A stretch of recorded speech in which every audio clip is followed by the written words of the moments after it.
Saat ini maksudnya di tayangan-tayangan media tuh misalnya Papua tuh begini. Papua tuh misalnya mereka taunya kalau di sana tuh pakai koteka semua gitu. Jadi mikirnya di Papua tuh masih kayak gitu. Padahal sebenarnya sudah berkembang Padahal jauh. udah berkembang juga, jauh banget ya. Jadi artinya lewat media-media seperti ini kita bisa sampaikan kepada masyarakat kalau ini loh Papua tuh udah maju, udah berkembang gitu. Karena sebenarnya masalah kesejahteraan di Papua itu kalau menurut saya itu yang pertama harus menjadi perhatian pemerintah adalah terkait dengan masalah sumber dayanya. Melalui apa ya? Itu melalui pendidikan tadi. Obsesif, ngobrol seru, skills for first jobbers. Hitam kulit, keriting rambut, aku Papua. Biar nanti langit terbelah, aku Papua. Mbak, udah Mbak? Udah, nyanyinya udah. Apa Boleh. mau lanjut lagi? Kita mau syuting. Oh iya, ya. Oke. Biar bisa. Iya. Ternyata Untung di stop ya, kalau Suaranya. tidak berlanjut nih. Oh, Iya, jadi konser. takutnya konser. Iya. Audisi tadi mungkin. Ih, luar biasa, lewat Indonesian Idol. Hai teman Obsesif, selamat datang kembali nih di episode ketiga ya. Podcastnya Obsesif, edisi spesial Muda berprestasi, menginspirasi dari Bumi Cendrawasih. Itu dia benar. Nah, episode spesial ini juga merupakan kolaborasi dari Kementerian Komunikasi dan Informatika Republik Indonesia. Masih bersama saya Agnes Theodora dan Saya Riana Ibrahim. kita hari ini akan ngobrol seru banget nih terkait dengan seorang perempuan yang gigih lalu juga berprestasi di bidangnya gitu. Ini ada Mbak Foni Beatrix Muguri. Kita Iya, panggil menyanyi. Foni. Oh, bidangnya menyanyi ya? Bidangnya menyanyi ya, benar? Menyanyi ya ternyata. Sampingan nyanyi. Oh, sampingan. sampingan. Ngeri banget ya. Iya. Sampingannya menyanyi. Iya. Oke. Jadi yang Utamanya tuh Utamanya apa ya itu sebagai- ASN. Oh, pegawai negeri sipil. Iya, betul. Oke. Aparatur sipil negara Aparatur sekarang. sipil Iya. negara. Iya. Oke, nah jadi Foni ya, kita Iya, panggil betul. Foni bisa nih ya? Iya, boleh. Foni sebagai aparatur sipil negara di Kementerian Komunikasi dan Informatika, memang di Betul. Kemenkominfo. Iya. Dan kebetulan juga punya banyak banget prestasi ini. Sebagai seorang perempuan asli dari Papua Iya. gitu ya. Nah jadi hari ini kita ngobrol-ngobrol kali ya Iya, sama benar. Foni, kita gali-gali nih kehidupan personalnya Foni gitu, gimana sih bisa sampai ke sini dan lain sebagainya. Tadi termasuk berarti prestasinya juga nyanyi ya? Iya, termasuk prestasi Apakah nyanyi juga membawa Foni menjadi ASN? Enggak, agak jauh. Agak jauh ya? Iya, agak jauh. Iya. Jadi yang membawa Foni menjadi ASN apa nih berarti? Tapi nyanyi menjadi bagian juga dari kehidupan ASN karena Oke. kebetulan tergabung juga dari tim padan suara Kementerian Kominfo. Oh, pantes. Namanya Bahana Suara Informatika. Jadi di mana ada padan suara, di situ ada Foni. Itu kayaknya ikut vokal grup juga, si Apik itu. Si Apik. Siap, ini tahu banget. Tahu Kita banget. sudah Aku gali-gali. kepo dulu dong. Iya.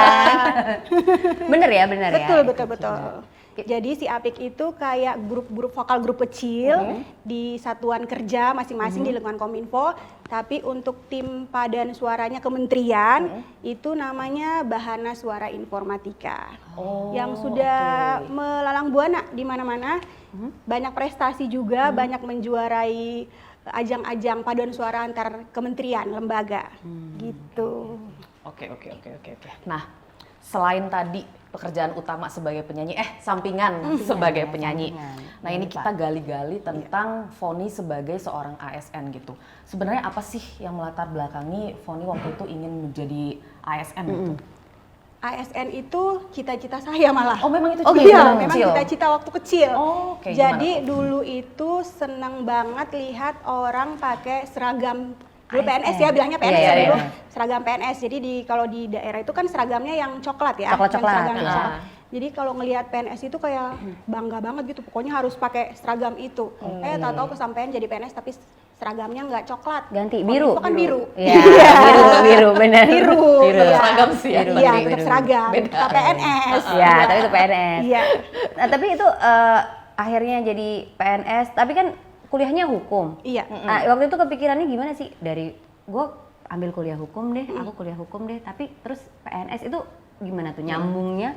Sebenarnya orang hukum itu nggak harus jadi pengacara, nggak harus jadi jaksa, karena misalnya di kementerian lembaga juga ada bagian-bagian tertentu yang membidangi hukum. Jadi emang ada bagian itu di lembaga-lembaga pemerintahan. Jadi kuliah hukum nggak harus jadi advokat, nggak harus jadi jaksa, jadi ASN juga bisa. Berarti ini kalau di Kemenkominfo dengan background hukumnya Foni, Iya. biasanya ngapain aja tuh? Saya kebetulan satuan kerjanya di Biro Hukum, jadi saya di bagian bantuan dan dokumentasi hukum. Jadi bagian itu lebih banyak menangani perkara-perkara hukum. Kemudian saya karena di bagian dokumentasi hukum, jadi tugas saya lebih kepada layanan publik ya, memberikan informasi peraturan perundang-undangan di bidang Kominfo. Jadi itu kegiatan saya sehari-hari. Layanan publiknya kepada masyarakat itu lebih kepada informasi regulasi di bidang Kominfo gitu. Nah tadi kan cerita tuh dari kecil ternyata dari memang kecil, kecil-kecilnya benar. apa cita-citanya memang udah cita-citanya. pengen jadi ASN gitu. Selain seragam gitu, ada background juga nggak sih misalnya memang berasal dari background keluarga yang juga dari ASN gitu, atau mungkin dari keluarga besar atau seperti apa gitu? Sebenarnya yang ASN itu di keluarga tuh cuman mama ya, dan mama pun perawat. Jadi kalau seragam kan udah beda, perawat kan putih-putih, ya kan. Jadi emang kami itu di keluarga memang dibebaskan untuk memilih mana yang kami suka, tapi harus bertanggung jawab. Jadi ketika saya memilih hukum, ya udah saya bertanggung jawab. Nanti kedepannya seperti apa? Karena memang kami semua bersaudara nggak ada yang mengikuti jejak orang tua, karena diberikan kebebasan untuk memilih mana yang kita suka gitu. Itu menarik banget. Iya. Tapi tadi bilang kan tadi melayani ya di bidang regulasi Kemenkominfo. Iya. Nah ini udah berapa tahun? Udah 8 tahun ya kalau nggak salah ya, Pak? Iya, sudah 8 tahun. Lama juga ya? Lama banget. Itu langsung abis lulus kuliah? Betul, lulus kuliah ada penerimaan PNS, ikut tes langsung keterima di Kominfo. Tapi itu udah S2 belum? Belum. Jadi S2 sambil S2-nya sambil kerja sekarang. Jadi lagi S2 sekarang. Oh, lagi S2. Iya, betul. Ngambil apa? Ngambil magister hukum juga. Di universitas? Di Universitas Kristen Indonesia. Iya. Nah itu selama 8 tahun melayani masyarakat nih. Nah itu apa sih pengalamannya? Apa ada cerita yang mungkin membekas banget gitu buat Foni? Apa ada masyarakat yang gimana nih? Gitu kan kayak Iya, betul. ASN kok gini misalnya gitu. Iya.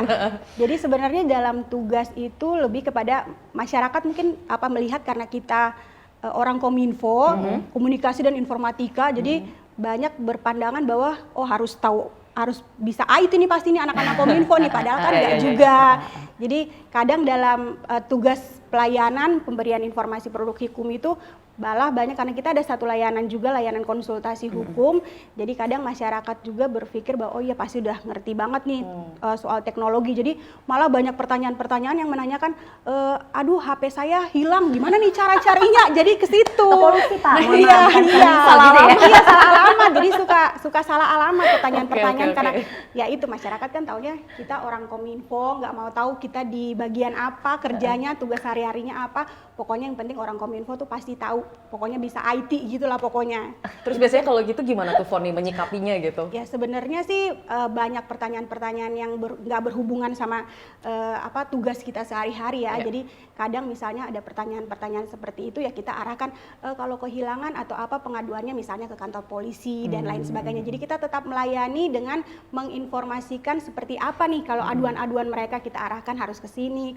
Jadi intinya tetap kita memberikan pelayanan yang maksimal buat masyarakat. Dan tetap harus sabar ya. Iya, harus sabar. harus Kunci, sabar adalah kunci. Iya, apalagi banyak pinjol-pinjol tuh banyak banget yang ngadu ke kita soal pinjol. Nah, itulah lucunya gitu ya. Karena orang-orang tahu kalau kita kerja di Kominfo, jadi ya udah pokoknya semua yang berhubungan dengan komunikasi dan informatika tuh pasti ditanyain semua ke kita. Tapi gitu. akhirnya Foni juga jadi belajar banyak Iya, hal juga jadi ya, banyak, biar betul, kalau misalnya jadi- tahu-tahu ada yang tanya. Iya, karena misalnya kan dia nanya terkait ITE, misalnya teman-teman yang paham tentang apa undang-undang ITE apa dan lain sebagainya kan teman-teman di bagian Direktorat Aptika. Nah, tapi akhirnya dengan adanya pertanyaan-pertanyaan kayak gitu kita jadi belajar juga. Jadi apa pengetahuannya lebih luas tentang bidang Kominfo gitu. Nah, ini penasaran sih, aku penasaran kan Foni ini jadi ASN udah 8 tahun. Itu memang ASN-nya langsung di Kemenkominfo di Jakarta atau dimulai dari ASN di Papua dulu? Iya, jadi kebetulan waktu itu di angkatan pertama saya ada program pemerintah namanya program khusus afirmasi putra-putri Papua. Oh, iya. Jadi kami diberikan jalur khusus waktu itu penerimaannya emang khusus untuk putra-putri asli Papua. Jadi memang pada saat itu saya tidak langsung mendaftar di Kementerian Kominfo-nya, tetapi kemudian melalui Kementerian Pan-RB. Jadi melalui Kementerian Pan-RB, setelah kami diterima, kemudian kami disebar di seluruh kementerian lembaga. Jadi memang teman-teman ASN yang dari Papua itu ada banyak juga di kementerian-kementerian pusat, di lembaga-lembaga pusat. Di Kemenkominfo banyak? Kebetulan di Kementerian Kominfo waktu angkatan saya itu ada 3 orang, tapi yang 2-nya udah balik ke Papua, jadi tinggal saya sendiri. Terus di angkatan di bawah saya ada 2 orang lagi, jadi total di Kementerian Kominfo ada 3 ASN dari Papua. Itu jauh ke Jakarta dari Papua, orang tua Orang tua Dukung malah nggak? mendukung, Dukung ya? orang tua malah mendukung. Jadi semua demi kebaikan anak tuh pasti nggak ada orang tua yang nggak mendukung ya, pasti orang tua mendukung. Bahkan tadinya saya nggak berpikir untuk kerja di Jakarta ya, karena artinya seumur-umur belum pernah merantau sejauh ini, jauh dari orang tua, tetapi kemudian karena keterima di Kominfo harus merantau, harus keluar dari Papua. Itu tantangan sebenarnya ya, karena apa ya, jauh dari orang tua tuh susah banget ya, tapi ya karena dukungan orang tua itu jadi ya udah sampai sekarang udah bisa Udah 8 terbiasa tahun. sekarang ya? Iya. termasuk 8 dukungannya tahun. 8 tahun. Iya. Termasuk dukungannya terkait pendidikan nih. Iya, betul. Nah, apalagi sampai S2 kan sekarang Iya, kan masih benar, mengejar benar, pendidikan benar, sampai benar, sekarang benar, gitu. benar. Itu kalau dari keluarga, dari orang tua itu berarti memang dari awal tuh menanamkan ya pentingnya pendidikan gitu. Iya, betul. Pendidikan di keluarga saya itu nomor 1. Nomor 1 pendidikan itu ya. Karena dari orang tua saya kalau kita mau sukses ya kita harus sekolah. Iya, benar. Kita harus belajar, kita harus pintar. Jadi caranya ya itu dengan pendidikan, karena kalau kita mau berkembang ya satu-satunya cara, bukan satu-satunya, ada berbagai cara ya. Cuman artinya pendidikan itu menjadi kunci utama kita buat jenjang karir, kemudian mengembangkan diri dan lain sebagainya. Jadi memang pendidikan di keluarga saya itu penting. Jadi mau nggak mau saya juga ya harus bisa gitu, karena orang tua aja misalnya, karena di keluarga saya itu mama sama bapak itu maksudnya sampai di usia mereka yang udah orang tua aja harus masih terus sekolah, masih terus belajar. Jadi ya masa saya enggak, kalau orang tua bisa harusnya saya bisa, malah kalau bisa lebih malah bersyukur ya, bisa lebih dari yang orang tua udah capai saat ini. Berarti orang tua pun juga sampai sekarang masih mengejar S2 misalnya, kemarin itu ketika sudah dewasa juga masih mengejar S2 masih. Jadi orang tua malah kami udah waktu itu saya berbarengan malah kuliah sama bapak. Oh iya. Iya, kuliahnya bareng. Seru ya. Tapi satu jurusan. Di ya? satu jurusan. Siapa tahu. Enggak satu jurusan. Satu kelas gitu. Iya, enggak satu jurusan. Jadi waktu itu kuliahnya bareng malah. Tapi karena bapak saya kan backgroundnya sosiologi, jadi beda. Tapi waktu itu kuliahnya bersamaan malah. Wah, keren ya. Iya. Asik ya? Asik ya, bener kuliah sama orang tua. Jadi asal nggak dimarahin aja sama orang tuanya. Kamu, iya, jadi semangat. Masa orang tua aja semangat, masih semangat belajar, terus masa kita enggak. Jadi gitu. terdorong ya. Iya, bersemangat. betul. Iya. Tapi kalau pendidikan di Indonesia, terutama di Papua, menurut kamu sendiri gimana, Fon? Sebenarnya kalau pendidikan di Papua itu sebenarnya masih jadi masalah besar ya, dan masalah bertahun-tahun sebenarnya. Karena kalau saya pribadi, karena saya lahir di Jayapura, di kota besar, jadi fasilitas pendidikan dan lain sebagainya itu udah saya dapat. Artinya pendidikan yang layak itu sudah saya dapat, malah dari TK sampai di perguruan tinggi saya dapat. Tapi ketika orang tanya apakah kemudian yang kamu dapatkan itu sudah didapatkan oleh semua orang-orang di Papua, nah kenyataannya enggak, karena saudara-saudara saya yang misalnya ada di pedalaman di Papua, artinya mereka belum bisa mendapatkan kesempatan yang sama dengan saya, karena yaitu misalnya dari fasilitas pendidikannya tidak memadai dan lain sebagainya. Jadi itu harapan saya yang semoga merata di seluruh Papua. Jadi artinya teman-teman saya, saudara-saudara saya yang di pedalaman juga bisa mendapatkan kesempatan yang sama dengan saya. Iya, memang masih jadi pekerjaan rumah besar memang Iya, pendidikan yang PR merata di seluruh banget itu, iya. PR banget itu. Iya. Nah kebetulan Foni juga ada di pemerintah sekarang, Iya. jadi bagian dari ASN juga mungkin bisa membantu juga mendorong, Memberikan betul. masukan memberikan juga masukan ya, juga, termasuk. iya, menyuarakan kebutuhan dan Iya. kepentingan dari teman-teman di Papua juga. Oke, nah sebenarnya penasaran juga sih terkait dengan Foni terjun ke hukum itu. Iya. Itu apakah tadi kan dibilang kalau orang tua ikut mendukung pendidikan dari awal gitu. Itu apakah memang keinginan Foni sendiri untuk terjun ke hukum atau waktu itu orang tua ada mengarahkan atau memberi masukan kamu ambil hukum nih gitu. Gimana? Sebenarnya kalau dari orang tua itu yang tadi saya bilang, kalau sebenarnya orang tua itu lebih membebaskan kami ya, kira-kira mana yang kami suka, karena kayak kuliah itu kalau dipaksa-paksa orang tua, misalnya diarahkan sama orang tua karena misalnya mama saya perawat, terus arahin nih untuk jadi perawat ya, kalau saya jadinya nggak suka ya mungkin Iya, nggak jadi jalan. Malah iya, nggak nggak jalan, gagal malah jadinya ya. gagal, iya. Jadi Benar-benar. sebenarnya Iya orang sih. tua itu menekankan ya udah kamu jalanin apa yang kamu pilih, tapi harus bertanggung jawab sama apa yang kamu pilih, itu aja sih kalau orang tua. Tapi kenapa hukum? Kenapa hukum? Ya iya juga ya. Iya. Iya. Dia juga bingung. Bingung. Iya, kenapa iya hukum? juga ya. Apa takut Sebenarnya dihukum nggak atau gimana iya, gitu? karena di lingkungan terdekat malah nggak ada orang hukum. Nah, Itu. Mama tadi perawat, Papa tadi dosen ya? Iya, malah dosen. Kenapa hukum? Ya sebenarnya tantangan juga ya, karena biar beda aja gitu. Oh, biar beda aja. Iya, biar beda, Tapi tampil ada beda. kalau di Papua sendiri perempuan nih Iya. mengambil di bidang hukum banyak nggak? Banyak. Oh, banyak Malah justru dulu ya. angkatan aku banyak yang perempuan yang kuliah hukum ya.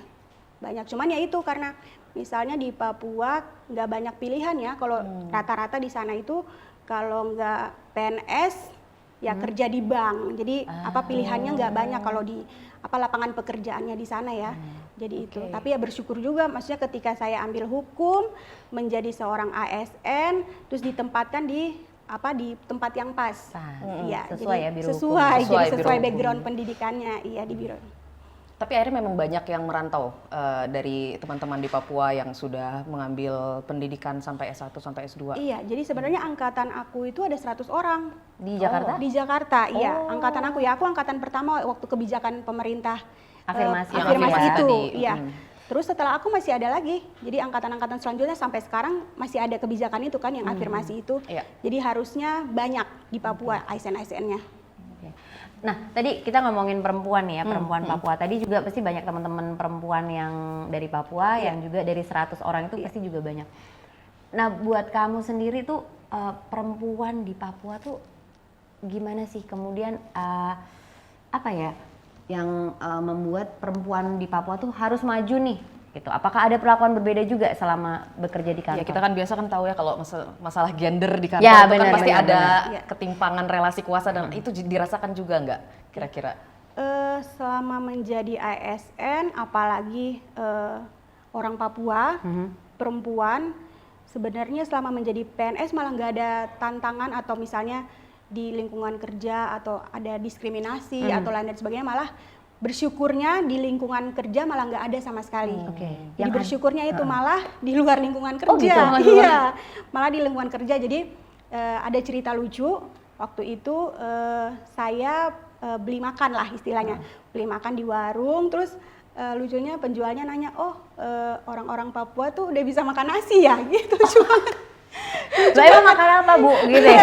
iya. Dikira cuma makan sagu. Iya, jadi lucu banget. Jadi sebenarnya kejadian-kejadian itu tuh malah saya temui di luar lingkungan kantor. Cuman ya udah dianggap happy aja. Mungkin pikniknya kurang jauh gitu. Iya, iya, iya, Pikniknya iya. kurang jauh gitu aja sih. Jadi biasanya kalau misalnya mendengarkan komentar-komentar kayak gitu, kalau Foni gimana reaksinya, responnya gitu?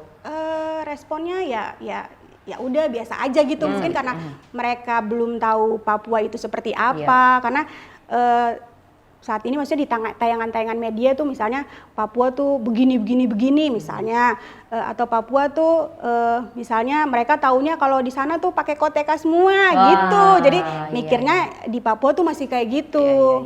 Padahal sebenarnya udah berkembang Padahal jauh udah berkembang juga ya. jauh banget ya. Tak kenal maka tak sayang sih Betul, memang sih benar. iya. Jadi artinya lewat media-media seperti ini kita bisa sampaikan kepada masyarakat kalau ini loh Papua tuh udah maju, udah berkembang gitu loh.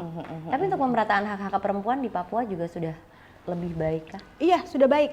Karena artinya di sana itu tidak ada misalnya berkaitan dengan gender ya, kayak kamu itu perempuan, misalnya stigma-stigma yang perempuan harus bekerja di dapur, atau misalnya perempuan itu ya udah kamu berkebun aja misalnya, nggak ada sih. Jadi emang di sana itu memberikan kami peluang yang besar untuk berkembang dan maju, siapapun itu, mau laki-laki atau perempuan. Jadi sebenarnya kalau dengar dari tadi Foni bilang itu sebenarnya keinginan dan hasrat orang-orang Papua untuk belajar itu ada, tapi memang problemnya kadang diakses pendidikan tadi itu ya, betul, fasilitas pendidikan yang merata itu ya. Jadi sebenarnya masalah kesempatan aja ya, dan pemerataan. Jadi saya rasa kalau semua teman-teman di Papua itu mendapatkan kesempatan yang sama dengan saya percaya mereka juga bisa dan mampu. Ada sosok inspiratif yang membuat kamu akhirnya ini umur berapa sekarang? Umur berapa sekarang? Sensitif ya? Gak boleh ya, oke. Nggak boleh. Kelihatannya sih masih muda. Kan muda berprestasi dari Muda berprestasi cendrawasih. karena temanya muda berprestasi. Pokoknya masih muda lah ya. Pokoknya masih muda lah ya. Muda berprestasi, terus bisa nyanyi, bisa segala hal. Nah ini ada nggak sih sosok yang menjadi inspirasi kamu sampai akhirnya kamu bisa nih sampai seperti sekarang? Sebenarnya kalau sosok inspirasi itu sebenarnya banyak tokoh-tokoh hebat ya. Tapi kalau saya sosok inspirasi itu ya mama saya. Mama saya. Iya, memang paling dekat dengan kita itu mama sendiri. Mama sendiri ya. ya. Betul. Karena mau apapun itu pasti dukungan pertama itu dari mama. Jadi itu sosok inspirasi saya sih sebenarnya. Oke. Kalau dari selain mama ada nggak misalnya dari orang asli Papua yang kamu jadikan panutan, atau mungkin juga dari luar Papua yang kamu jadikan panutan? Tokoh publik mungkin ya, atau? Dulu tuh aku lupa waktu itu yang ibu menteri yang Papua itu bangga banget itu saya tuh, sosok perempuan Papua bisa menjadi menteri. Iya, yang pemberdayaan perempuan dan anak ya. Itu luar biasa banget tuh. Bangga, maksudnya artinya bangga orang Papua, perempuan Papua. Ada representasinya di kabinet luar ya. Biasa, bangga banget itu.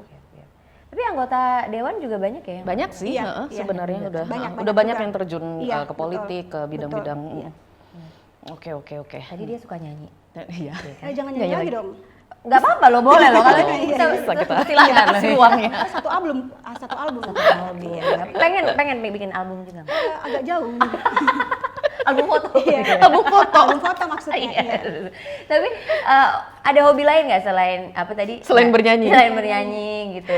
Kalau hobi itu sebenarnya saya dari kecil lingkungan yaitu paduan suara. Oh, memang dari kecil. Iya, dari kecil. Jadi ya udah kalau ditanya ada kegiatan lain selain nyanyi, ya nggak ada. Nyanyi mulu dari kecil. Sama. Iya. Ini juga nih sama. Nyanyi mulu dari kecil. Jadi kemana-mana sampai masuk Kominfo dipancing dikit nyanyi. Iya. Jadi sampai masuk Kominfo nyari-nyari tuh kira-kira ada paduan suara Kominfo nggak? Langsung bergabung. Debut pertama waktu itu status masih CPNS juara. Langsung jadi solois di depan. Iya. Debut pertama masih CPNS langsung juara, luar biasa. Jadi pokoknya di mana ada paduan suara, di situ ada Foni. Udah jadi tagline ya. Udah 2 kali disebutkan di sepanjang sesi ini. Di kantor juga gitu ya? Oh iya ya. Sama ada paduan suara ada Agnes. Iya. Susah memang kalau memang udah hobi. Iya. Nah, tapi penasaran sih. Oke. Hobinya nyanyi, tapi kalau misalnya mengisi waktu luang nih, kalau misalnya dapat hari off gitu kan, Sabtu Minggu, itu biasanya ngapain? Masa nyanyi terus? Sebenarnya karena itu ya. Karena ya itu kebetulan karena sebenarnya dari kecil itu saya nggak banyak beraktivitas ya, banyak kegiatan karena memang karena saya ada asma, jadi memang dari kecil itu kegiatan terbatas, dibatasi juga sama orang tua. Jadi ya kegiatan yang paling sering saya lakukan itu yaitu paling cuman nyanyi, kegiatan-kegiatan gereja. Jadi memang nggak banyak aktivitas yang terlalu berat ya, karena itu takutnya ke masalah asma tadi. Jadi Ya itu emang kegiatan-kegiatannya yang nggak terlalu berat. Nyanyi itu kan gampang ya. Tapi kan butuh pernafasan yang bagus. Nah itu kan melatih ya? juga, Oh, melatih melatih pernapasan. Iya. Iya. Jadi cocok ya, masuk ya. Iya, iya masuk. Iya. Bener-bener. Berarti olahraga nggak boleh. Olahraga nggak iya, boleh. nggak bisa ya, Asma? olahraga bisa tapi saya yoga. Jadi Oh, wow. Oke, iya, oke, jadi oke, yang oke. ringan-ringan. Iya, Nggak kayak biar kita. zen. Iya. Olahraga kita yoga tidur. Iya, Yoga ketiduran. Iya, ketiduran. Iya. Saking santainya tidur. Iya. Ini enggak ya, enggak sampai kayak gitu ya. Enggak dong. Untungnya enggak, untungnya enggak. Iya. Tapi ini kan kayak pandemi gitu, orang jadi berkebun, bercocok tanam juga gitu. Foni juga gitu nggak sih? Waktu pandemi malah saya aktif yoga. Oh, malah aktif yoga. Oh, Iya. biar makin zen tadi. Iya, Iya, jadi iya. biar makin sehat. Sehat Iya. secara mental ya. Iya, Benar, betul. benar. Tapi ini tinggal di mana ya, Fon? Saya anak Jakbar dong. Wih, anak Jakbar sama dong. dong kita. Kita anak Jakbar juga bertiga nih. Di daerah Sleepy, mana? anak Sleepy. Sleepy. Oh, anak Sleepy. Iya. Nanti main ya. Boleh lah kita main. Diagendakan ya. Oh iya, boleh ya, kita Iya. ngumpul bareng ya nanti. Iya. Oke, sip deh. Nah ini kita pengen tahu aja sih, apa tadi kan kita udah ngobrol ya soal apa passionnya Foni gitu, terus habis itu apa sih yang Foni lakukan di waktu luang dan lain sebagainya. Nah kalau ke depan nih, Foni pengennya apa sih dalam hidup gitu, cailah berat. Cuman kan ini kan lagi ngambil S2 Iya, betul. gitu. Apa sih rencana karir Foni ke depan dan rencana hidup Foni ke depan juga gitu? Iya. Sebenarnya kalau rencana karir itu yang ingin saya capai itu setelah saya mendapatkan nih banyak ilmu, banyak pelajaran. Jadi satu yang ingin saya capai itu saya harus kembali nih, saya harus kembali ke Papua untuk membangun Papua dengan apa yang sudah saya dapatkan sekarang. Jadi itu keinginan saya tuh ke depan seperti itu. Saya harus memberikan sumbangsi buat tanah Papua dari apa yang sudah saya dapatkan. Apakah fokus di pendidikan? Tadi kan bilang soal bagaimana perlu lebih banyak Iya, akses betul, dan fasilitas betul. pendidikan. Jadi memang pendidikan itu sebenarnya bukan hanya tugas pemerintah saja, tapi kita pun harus ikut menyuarakan tentang pentingnya pendidikan. Karena sebenarnya masalah kesejahteraan di Papua itu kalau menurut saya itu yang pertama harus menjadi perhatian pemerintah adalah terkait dengan masalah sumber dayanya. Jadi masalah kesehatan, masalah kemiskinan dan lain sebagainya itu menurut saya malah kita harus mulai dengan meningkatkan kualitas sumber daya manusianya. Melalui apa ya? Itu melalui pendidikan tadi, betul. Karena kalau kita bicara tentang kemiskinan, faktor-faktor penyebab kemiskinan pun salah satunya adalah pendidikan. Jadi memang untuk mencapai sesuatu yang namanya kesejahteraan, menurut saya kita harus mulai dengan peningkatan sumber daya manusianya. Jadi dengan kayak gitu kita bisa memberantas kemiskinan, kita bisa meningkatkan kesehatan, pendapatan, ekonomi dan lain sebagainya gitu. Penasaran sih tapi kira-kira secara realnya nanti konkretnya gitu apa sih Foni misalnya balik ke Papua gitu terus apakah mau mendirikan sekolah atau apa menjadi bikin lembaga apa yayasan apa atau jadi guru atau seperti apa sih rencananya gitu? Sebenarnya karena saya ASN, jadi sebenarnya yang saya bayangkan itu ketika saya pulang saya harus menjadi contoh buat anak-anak Papua generasi muda. Saya harus menjadi contoh bahwa saya bisa nih, bahkan bisa berkarir selama bertahun-tahun malah di kementerian. Jadi kalau saya bisa, teman-teman juga harus bisa. Jadi itu karena masalah utama kita di Papua itu, khususnya anak-anak Papua itu, masalah utamanya itu miras. Miras. Jadi itu yang harus kita perangi biar generasi mudanya tuh bisa bangkit. Jadi ya kalau bukan kita anak-anak muda yang nantinya bisa berkembang, mengembangkan daerah sendiri ya siapa lagi. Jadi itu. Jadi kalau saya tuh anak-anak muda di sana harus diberantas dulu tuh. Miras, itu ya? iya mirasnya Mungkin itu harus pakai lagu diberantas Bang dulu. Oma Irama mungkin bisa ya. Iya. Minuman keras. Iya, Nah, jadi udah kayak nyanyi ini, bisa ya. ini juga Sukobi nyanyi soalnya. Jadi itu yang kendalanya iya, ya, betul memang yang kendalanya harus itu. Kendalanya itu. Siap. Tadi berarti itu tadi udah ada pesan-pesan juga ya buat teman-teman bahwa Iya. kalau misalnya Foni aja bisa, yang lain juga pasti Iya, bisa. Gitu. betul. Tapi kalau tadi ngomongin masalah pendidikan, ke apa tadi kemiskinan gitu ya, pergaulan ya termasuk itu lingkungan. Nah untuk akses teknologi nih, ini kan selalu yang menjadi persoalannya, apalagi Iya. sekarang Foni di Kemenkominfo, Kemenkominfo pas. gitu. Nih akses teknologi di Papua sendiri apa sih yang dirasakan Foni? Atau mungkin dapat masukan dari teman-teman di Papua gitu? Harusnya seperti apa sih gitu? Iya. Jadi kalau terkait dengan akses teknologi, kembali lagi karena saya di Jayapura, sebenarnya saya sudah mendapatkan itu ya. Jadi mudah mengakses apapun, tapi ya itu lagi kembali lagi kalau ditanyakan ke seluruh Papua apakah kemudian sudah merata atau belum, ya kenyataannya belum. Jadi apalagi sekarang di era teknologi itu kan belajar apapun itu kan sudah memanfaatkan teknologi. Jadi memang harus melakukan pemerataan dari segala aspek. Jadi pendidikannya, kesehatannya, begitu juga dengan akses terhadap internet itu juga perlu ada pemerataan. Jadi artinya teman-teman di Papua itu bisa mendapatkan kesempatan yang sama juga. Karena yaitu masalah terkait internet juga itu kan jadi terkadang teman-teman itu misalnya suka mendapat informasi hoax. Iya. Nah itu tuh sering informasi hoax. Jadi artinya dengan tersedianya internet yang baik, artinya teman-teman di sana juga bisa memilah dan memilih, oh ya kira-kira informasi-informasi seperti ini nih nggak benar, informasi-informasi ini nih benar. Jadi Literasi digitalnya betul, ya jadi harus memang perlu banget istilahnya keterbukaan informasi. Jadi artinya teman-teman di sana bisa memilah dan memilih kira-kira informasi yang benar itu seperti apa. Jadi saya selalu tekankan ke teman-teman di sana, kita itu harus saring sebelum sharing. Itu yang paling penting. Jadi ketika kita menerima sesuatu yang menjadi tantangan itu, apakah kemudian kita menyebarluaskan, apalagi kalau informasi hoax ya. Jadi itu penting banget tuh buat teman-teman di Papua.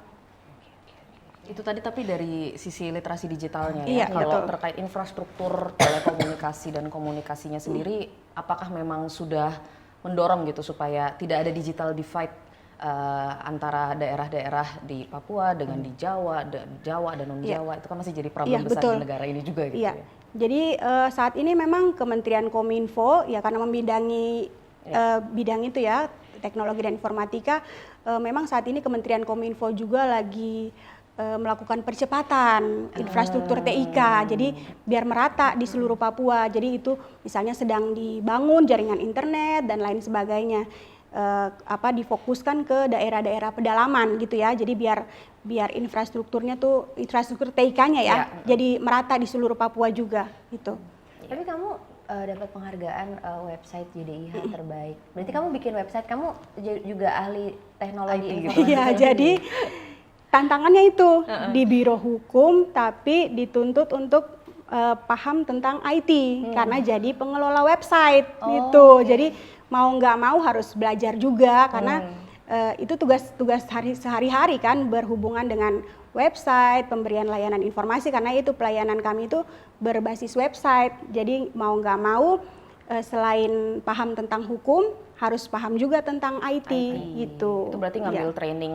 Betul, banyak-banyak pelatihan. Misalnya beberapa kali saya ikut pelatihan tentang desain grafis dan lain sebagainya, pelatihan membuat konten seperti apa, berita yang baik itu seperti apa. Karena kami background pendidikan, kalau disuruh bikin berita kaku banget ya, anak hukum banget isinya berita. Iya, jadi pasal gitu ya. Iya, bikinnya isinya kayak pasal semua lagi. gitu Ntar ya. beritanya isinya hukum. Iya, jadi banyak-banyak pelatihan yang saya ikuti biar biar membantu mendukung tugas harian saya juga.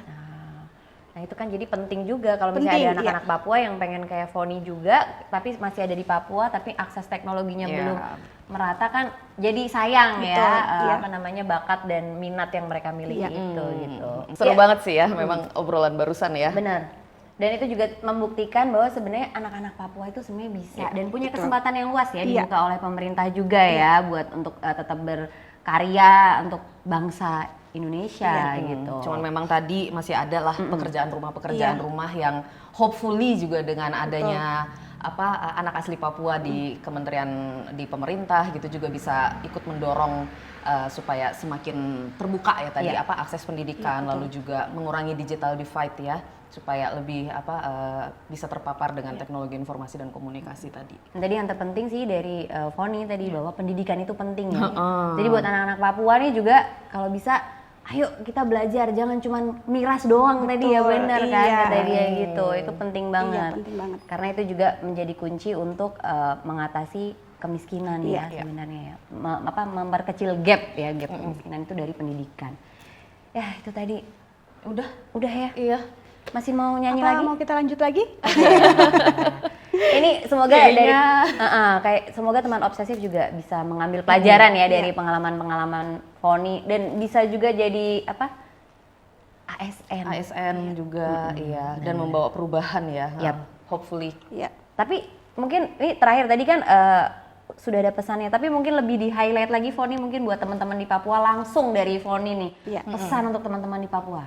Ya, jadi buat teman-teman di Papua, generasi-generasi muda, kalau mau sukses, kalau mau maju, kalau mau membangun daerah sendiri, tanah Papua, ayo stop miras, manfaatkan setiap kesempatan yang ada untuk mengembangkan diri. Jadi dari kita anak-anak Papua, kita yang akan bangun tanah Papua menjadi lebih maju lagi. Ya, benar banget. Mantap. Oke deh ya, berarti sampai di sini dulu nih bincang-bincang kita hari ini. Tadi juga udah dengerin nyanyinya, suara bagusnya Foni gitu.